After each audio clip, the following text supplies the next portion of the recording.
আসসালামু আলাইকুম সম্মানিত শুভাকাঙ্ক্ষীগণ, দেখেন বনে জঙ্গলের প্রাকৃতিক চাকের এই মধুটা কতটা ঘন। মাশাআল্লাহ।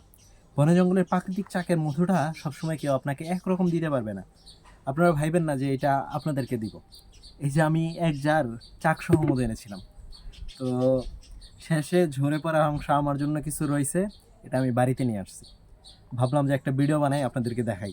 চাকের মধু অনেক সময় এরকম প্রচণ্ড ঘন হবে, ভালো পরিমাণ ঘন হবে, অনেক সময় পাতলা হবে, অনেক সময় টক স্বাদযুক্ত হবে, অনেক সময় মিষ্টি স্বাদযুক্ত হবে, অনেক সময় একটু ঝাঁঝালো স্বাদযুক্ত হবে।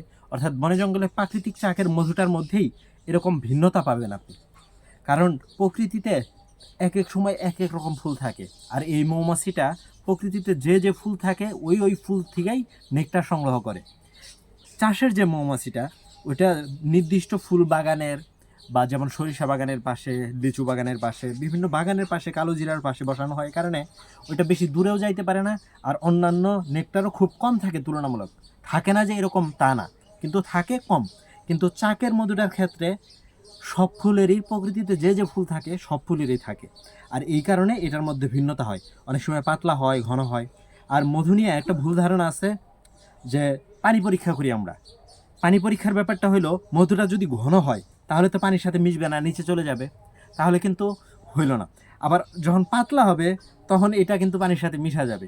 তো খাঁটি মধু যে কোনো অবস্থায় মিশতেছে, এই জন্য মানে এটা দিয়ে ভালো খারাপ নির্ধারণ করার কোনো উপায় নাই। আর পিঁপড়া, অনেকে পিঁপড়া পরীক্ষা করে যে পিঁপড়ায় খাবে না, কুকুরে খাবে না, অথচ পিঁপড়া মিষ্টি জাতীয় যে কোনো জিনিসে কিন্তু খায়। তো মধুটা তো চিনির থেকে আরও 16 গুণ বেশি মিষ্টি, তাহলে এটা খাবে না কেন? এটা তো কোনো যুক্তিতেই পারে না। আবার অনেকে আগুন পরীক্ষা করে। এই সব কিছু হলেও কুসংস্কারপূর্ণ পরীক্ষা। আপনি যদি খাঁটি মধু কিনতে চান, ভালো মধু কিনতে চান, তাহলে আপনাকে হয় ফুলের ওই সিজনের বৈশিষ্ট্য সম্পর্কে জানতে হবে। একটু ক্লোজলি আইনে জাস্ট বাটিটা দেখাও তো। তো ওই ফুলের মধুর বৈশিষ্ট্য সম্পর্কে জানতে হবে ওই সিজনের।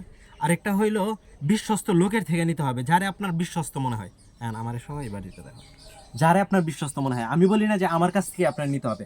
আমাকে যদি আপনার বিশ্বস্ত মনে হয়, আমি মাঠ পর্যায়ে কাজ করে চেষ্টা করতেছি, মাঠ পর্যায়ে থেকে, তারপরে আমি যখন না থাকতে পারি আমার লোকজন থাকে, দীর্ঘ 3 বছরের অভিজ্ঞতা, তারপরে আমি আনার পরে নিজে খাই, আমার পরিবারকে খাওয়াই, আত্মীয় স্বজন বন্ধু বান্ধবকে দেই, তারপরে যখন আমার মনোভূত হয় তখনই কিন্তু আমি আপনাদেরকে দিই।